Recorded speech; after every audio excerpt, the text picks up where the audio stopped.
நம்முடைய முதல்வர் D. Joseph Vijay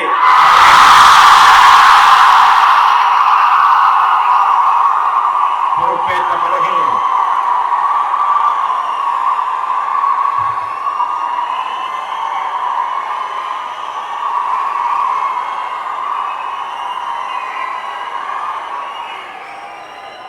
ஒரு புதிய நம்பிக்கை பிறந்திருப்பதாக நான் கருதுகின்றேன். நீங்க எல்லாம் என்ன ஜெனரேஷன் தெரியுமா? Reels generation. ஒரு காலத்தில் நாங்க போட்டோ எடுக்க கேமராவை தேடுவோம். நீங்க கேமராவை எப்போதும் பாக்கெட்லயே வச்சிருக்கீங்க. நாங்க ஒரு போட்டோ எடுத்தா அது ஆல்பத்துல தான் வைப்போம். நீங்க ஒரு போட்டோ எடுத்தவுடன் போஸ்ட் பண்ணலாமா, ஸ்டோரி போடலாமா, ரீல் ஆக்கலாமா, அதுக்குள்ள 25 பேர் லைக் பண்ணணுமே. ஒரு நாள் 100 லைக்ஸ் வந்தா ஹாப்பி, அடுத்த நாள் 500 லைக்ஸ் வரலன்னா என்ன லைஃப் இது என்ற டிப்ரெஷன். ஆனால் ஒரு விஷயம், சோசியல் மீடியாவை யூஸ் பண்ணுங்க. சோசியல் மீடியா உங்களை யூஸ் பண்ண விட்டு விடாதீர்கள். போன் உங்கள் கையில் இருக்க வேண்டும். போன் உங்களை கண்ட்ரோல் பண்ணக்கூடாது. அதுவும் இந்த ஜெனரேஷனில் இன்னொரு ஸ்பெஷல் டேலண்ட் மீம்ஸ். நான் இப்போது ஒரு பப்ளிக் பொசிஷன்ல இருக்கிறேன், பொது வாழ்க்கையில் இருக்கிறேன், சட்டசபையில் பேசுகிறேன், பொது நிகழ்ச்சிகளுக்கு போகிறேன். எங்காவது ஒரு போட்டோ வந்தால் அடுத்த சில மணி நேரத்தில் மீம் தயாராகி விடுகிறது. சில நேரங்களில் நான் என்னையே பார்த்து சிரிப்பேன், இது என்னடா நான் இப்படியா இருந்தேன் என்று. என்னை பற்றி மீம் போடுகிற யங்ஸ்டர்ஸ் கிட்ட நான் கோபப்பட்டதே கிடையாது. ஏனென்றால் மீம் உருவாக்க கிரியேட்டிவிட்டி வேண்டும், ஒரு சிச்சுவேஷனை கவனிக்க வேண்டும், ஒரு டைமிங் வேண்டும், சென்ஸ் ஆஃப் ஹியூமர் வேண்டும். ஒரு போட்டோவை வைத்து அதற்கு வேறு மீனிங் கொடுக்க வேண்டும். அதனால் உங்கள் கிரியேட்டிவிட்டியை நான் அப்ரிஷியேட் பண்ணுகிறேன், பாராட்டுகிறேன். ஆனால் மீம் போடுங்க, நல்லா போடுங்க, ஆனால் மனிதர்களை காயப்படுத்தும்படி மட்டும் போட்டு விடாதீர்கள். ஆனால் ஒன்று மட்டும், நீண்ட நெடுங்காலம் இந்த பொது வாழ்க்கையில் இருக்கின்ற காரணத்தினால் பல முதலமைச்சரோடு பழகுகிற வாய்ப்பும் அவர்களை தெரிந்து கொள்கிற வாய்ப்பும் இருக்கிற காரணத்தினால் இன்றைக்கு நான் நம்பிக்கையோடு சொல்ல முடியும், ஒரு புதிய யுகம் பிறந்திருக்கிறது. என்னை பற்றி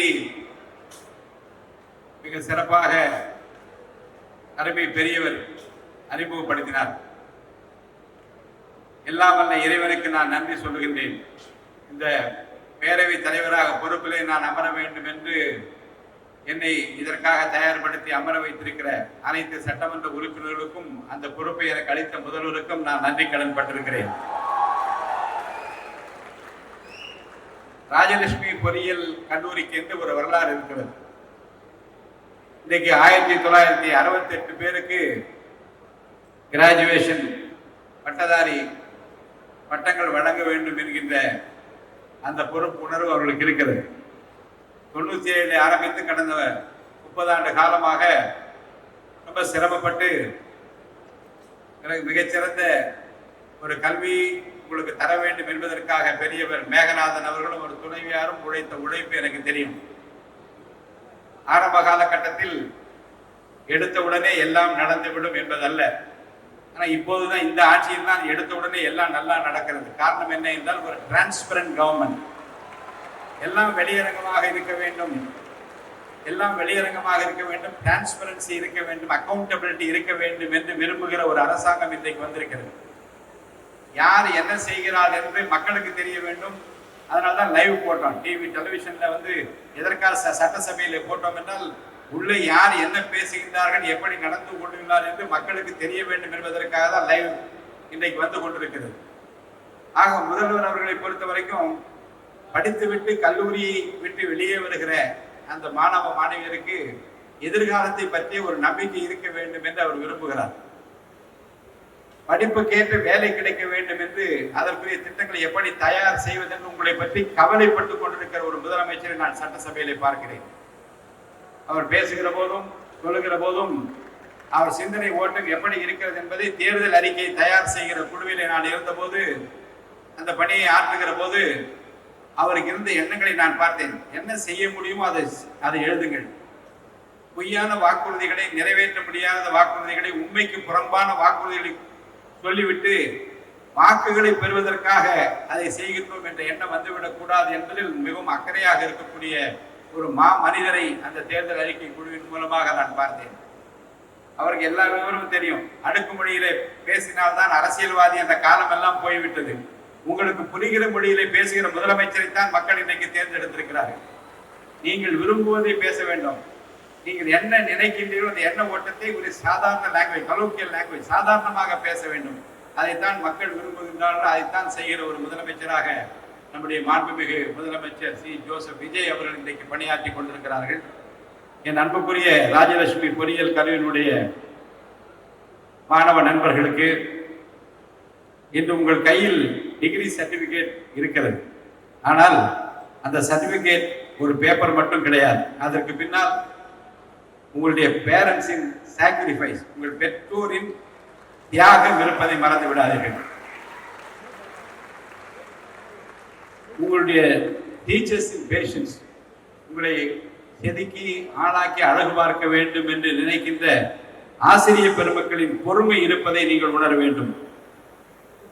உங்களுடைய நண்பர்களின் நினைவுகள், மெமரிஸ் ஆஃப் யுவர் ஃப்ரெண்ட்ஸ், அது அந்த உங்களுக்கு கொடுக்கப்பட்டிருக்கிற அந்த பட்டமளிப்பு சர்டிபிகேட்ல இருப்பதை நீங்கள் மறந்துவிடக்கூடாது.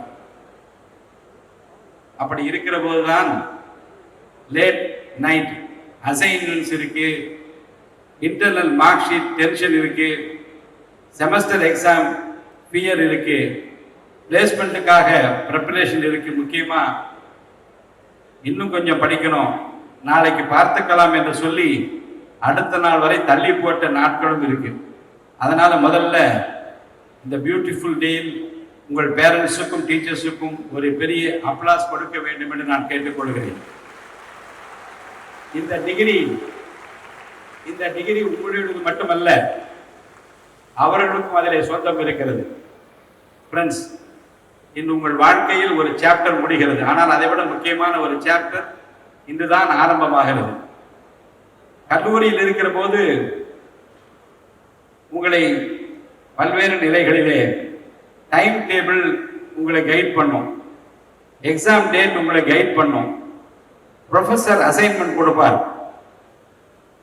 பேரண்ட்ஸ் எத்தனை மார்க் என்று வீட்டுக்கு போனால் கேட்பார்கள். ஆனால் இனிமேல் உங்கள் வாழ்க்கைக்கு டைம் டேபிள் கொடுக்க போவது நீங்கள் மட்டும்தான். உங்களுக்கு என்ன ஆக வேண்டும், எங்கே போக வேண்டும், அது எவ்வளவு உயரத்துக்கு போக வேண்டும், எந்த மாதிரியான மனிதராக இருக்க வேண்டும், இந்த டெசிஷன் எல்லாம், இந்த முடிவெல்லாம் இனிமேல் உங்கள் கையில் தான் இருக்கிறது. அதுதான் ஃப்ரீடம், அந்த விடுதலை தான் உங்களுக்கு கிடைத்திருக்கிறது. அதே நேரத்தில் அதுதான் ரெஸ்பான்சிபிலிட்டி, அதுதான் பொறுப்பு என்று நான் கருதுகிறேன். இன்றைய உலகம் நம்ம காலத்து உலகம் கிடையாது. நாங்கள் எல்லாம் காலேஜில் படித்த காலத்தில் ஒரு டவுட் வந்தால் லைப்ரரிக்கு தான் போவோம், புக்ஸை தேடுவோம், அல்லது சீரியஸை பார்த்து கேட்போம், ப்ரொஃபஸர்களை கேட்போம். இப்போ ஒரு டவுட் வந்தா ஹே கூகுள், அதுக்கப்புறம் சாட் ஜிபி என்று, இன்னும் கொஞ்ச நாள்ல சாட் ஜிபிடியை என் லைஃபையும் நீயே டிசைட் பண்ணிடு என்று கேட்கும் நிலை வந்தால் ஆச்சரியப்படுவதற்கில்லை. ஆனால் டெக்னாலஜி எவ்வளவு வளர்ந்தாலும் நாலேஜ் டெக்னாலஜி கொடுக்கலாம், விஸ்டமை கூட டெக்னாலஜி கொடுக்க முடியாது. டிகிரியை காலேஜ் கொடுக்கலாம், ஆனால் கேரக்டரை நீங்கள் தான் உருவாக்க வேண்டும். இதுதான் நான் உள்ள சொல்ல விரும்புகிற மிக முக்கியமான விஷயம். ஏஐ வந்து விட்டது. ராஜலட்சுமி பொறியியல் கல்லூரியில் 25வது பட்டமளிப்பு விழா நிகழ்ச்சியில்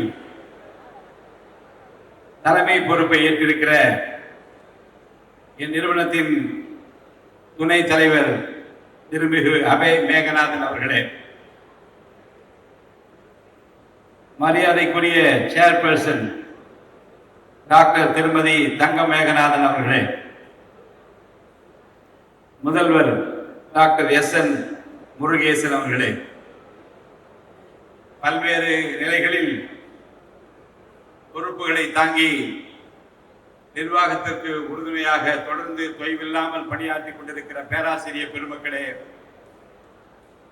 உடன் தோளோடு தோள் கொடுத்து உழைத்துக் கொண்டிருக்கிற தொழிலாளர் நண்பர்களே, பெரிய கனவுகளோடு இந்த கல்லூரியிலே சேர்ந்து நிறைவாக முடித்து விட்டோம் என்கின்ற மகிழ்ச்சியோடு அமர்ந்திருக்கின்ற பட்டங்களை பெற வந்திருக்கின்ற பட்டதாரி மாணவர்களே, மாணவிகளே, நண்பர்களே,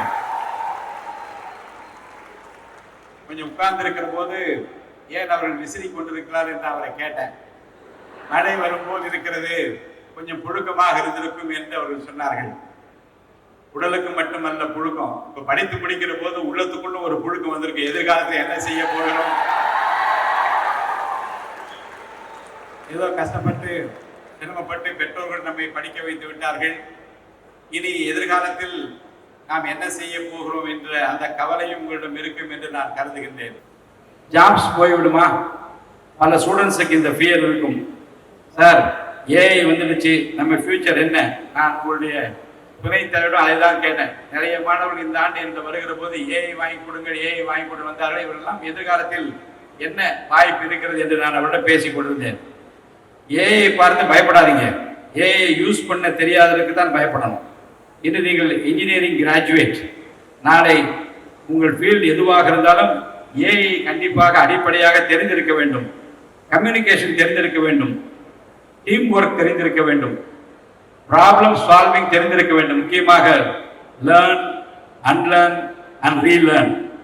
காலேஜ் முடிந்து விட்டது என்று லேர்னிங் முடிந்து விடக்கூடாது. உண்மையில் காலேஜ் முடிந்த பிறகுதான் ரியல் லேர்னிங்கே ஆரம்பிக்கிறது.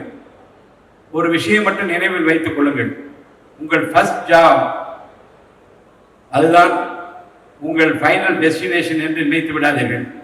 உங்கள் ஃபர்ஸ்ட் சேலரி தான் உங்கள் சக்சஸ் என்றும் நினைத்து விடாதீர்கள். அதுதான் முடிவு என்றும் கருதி விடாதீர்கள். உங்கள் உங்களுடைய டெசிக்னேஷன் தான் உங்கள் ஐடென்டிட்டி கிடையாது.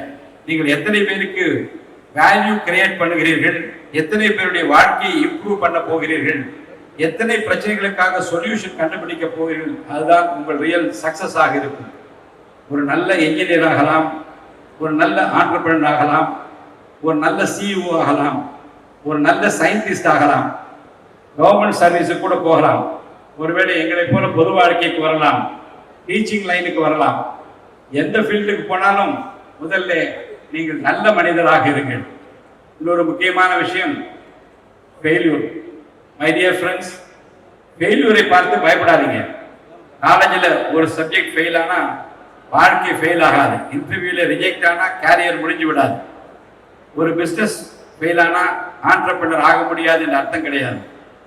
ஒரு ட்ரீம் தாமதமானால் அந்த ட்ரீம் முடிந்து விட்டது என்ற அர்த்தம் கிடையாது. சில நேரங்களில் வாழ்க்கை நம்மை வேறு பாதையில் அழைத்து செல்லும். அந்த நேரத்தில் ஒய் மீ என்று கேட்காதீங்க, வாட் நெக்ஸ்ட் என்று கேளுங்கள்.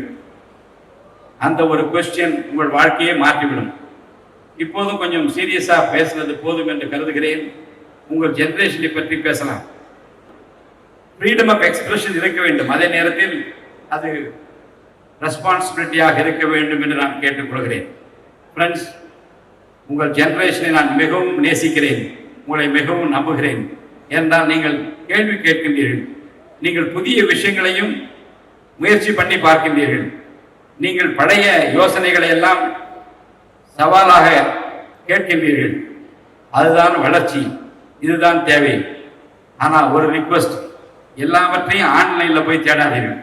சில ஆன்சர்ஸ் உங்கள் பேரண்ட்ஸ் கிட்டே இருக்கு, சில ஆன்சர்ஸ் உங்கள் டீச்சர்ஸ் கிட்டே இருக்கு, சில ஆன்சர்ஸ் உங்கள் வாழ்க்கை அனுபவத்திலேயே உங்களோடு இருக்கிறது என்பதை மறந்து விடாதீர்கள். அதனால கொஞ்சம் ரியல் வேர்ல்டு எப்படி இருக்கிறது, உண்மை உலகம் எப்படி இருக்கிறது என்பதையும் கொஞ்சம் நீங்கள் ஆராய்ந்து பார்க்க வேண்டும் என்று நான் கேட்டுக்கொள்கிறேன்.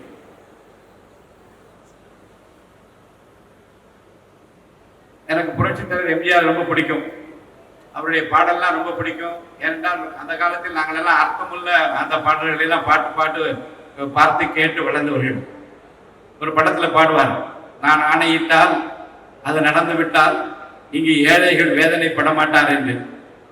இன்று நாம் அதை ஒரு ரெஸ்பான்சிபிள் மெசேஜாக பார்க்கலாம். நாம் எந்த பொசிஷனுக்கு சென்றாலும் நம்மால் முடிந்த அளவுக்கு மற்றவர்களுக்கு உதவ வேண்டும் என்ற எண்ணத்தை நீங்கள் வளர்த்துக் கொள்ள வேண்டும். இன்று நீங்கள் ஒரு பட்டதாரி, நாளைக்கு உங்கள் பேரண்ட்ஸுக்கு நீங்கள் ஒரு பொறியாளர், அதற்கு பிறகு உங்கள் தொழிற்சாலைக்கு நீங்கள் ஒரு தொழிலாளி, எம்ப்ளாயி. ஒரு நாள் நீங்கள் மேனேஜர் ஆகலாம், அதற்கு பிறகு லீடர் ஆகலாம். ஆனால் எல்லா நிலைகளிலும் ஒரு மனிதராக உங்களுடைய வேல்யூ குறையக்கூடாது. பொருள் சம்பாதியுங்கள், பணம் சம்பாதியுங்கள், நல்ல வாழ்க்கை வாழுங்கள், பெரிய கார் வாங்குங்கள், அழகான வீடு வாங்குங்கள், உலகத்தை சுற்றி பாருங்கள். ஆனால் உங்களால் ஒரு குடும்பம் முன்னேற வேண்டும் என்று முன்னேற்றிய குடும்பத்தை நீங்கள் மறவாதிருக்க வேண்டும் என்று நான் கேட்டுக்கொள்கிறேன்.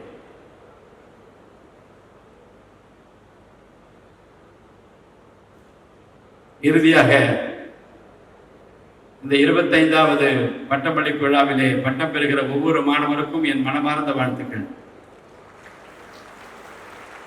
நீங்கள் உருவாக்க போகும் வாழ்க்கை அதுதான் உங்கள் பெஸ்ட் போட்டோகிராஃப். ஒரு நாள் இந்த கல்லூரியை நீங்கள் திரும்பி பார்க்க வேண்டும். ஒரு நாள் இந்த கல்லூரிக்கு நீங்கள் திரும்ப வர வேண்டும். அப்போது இருக்கும் அந்த மாணவர்கள் உங்களை பார்த்து, இவர் நம்ம கல்லூரியிலே படித்தவர், இப்போ இந்த அளவுக்கு இவர் உயர்ந்து வந்திருக்கிறார் என்று சொல்ல வேண்டிய நிலைமைக்கு நீங்கள் எல்லாம் ஆளாக வேண்டும் என்று நான் விரும்புகிறேன். அதுதான் உங்கள் ரியல் கிராஜுவேஷன்.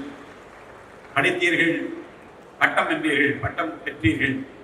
ஆனால் முதல் தர குடிமக்களாக உங்களை ஆக்கிக் கொள்வதற்கு இந்த சமூகத்திற்கு நீங்கள் என்ன செய்ய போகிறீர்கள் என்பதை உங்கள் மனதில் வைத்துக் கொள்ள வேண்டும் என்று நான் கேட்டுக்கொள்கிறேன். அதுதான் உங்கள் ரியல் சக்சஸ், அதுதான் உங்கள் ரியல் கிராஜுவேஷன்.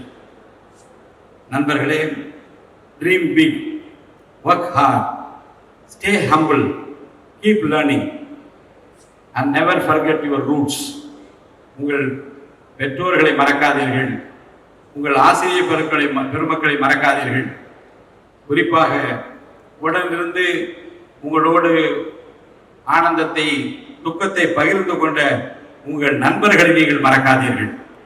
இந்த ராஜலட்சுமி பொறியியல் கல்லூரி உங்களுக்கு கொடுத்த அந்த நினைவுகளை மறக்காதீர்கள். இந்த கல்லூரி பாடுபட்டு சிரமப்பட்டு பல்வேறு பொருளாதார நெருக்கடிகளை எல்லாம் தாங்கி உங்களை எல்லாம் வளர்த்து ஆளாக்கி உருவாக்கி அழகு பார்க்க வேண்டும் என்று நம்முடைய மேகநாதன் தம்பதியர் அந்த கனவை நனவாக்கப் போகின்ற அந்த வாய்ப்பை இறைவன் உங்களுக்கு கொடுத்திருக்கிறார். வாழ்க்கை முழுவதும் அதை காப்பாற்றுங்கள். உங்கள் கனவுகள் அனைத்தும் வெற்றி பெறட்டும். உங்கள் பெற்றோர்கள் பெருமைப்படட்டும். உங்கள் ஆசிரியர் பெருமக்கள் உங்களை பார்த்து சந்தோஷப்படட்டும். நீங்கள் இந்த நாட்டுக்கும் சமூகத்துக்கும் பெருமை சேர்க்கும் வகையில் உங்கள் வாழ்வு பாதை அமைய வேண்டும் என்று நான் உங்களை மனதார வாழ்த்துகிறேன். Once again, my heartiest congratulations to all the graduates of Rajalakshmi Engineering College. All the very best for your future. Go out, dream big, create something and make us proud. வாழ்க உங்கள் கனவுகள், வளர்க உங்கள் வெற்றிகள் என்று நம்முடைய பட்டம் பெற வருகின்ற மாணவ செல்வங்களை நான் நெஞ்சார வாழ்த்தி உங்களுக்கு நல்வாழ்வு அமைய வேண்டும், பிரகாசமான எதிர்காலம் இருக்க வேண்டும் என்று எல்லாம் அல்ல இறைவனை வேண்டி வாழ்த்தி விடைபெற்றுக் கொள்கின்றேன். நன்றி, வணக்கம்.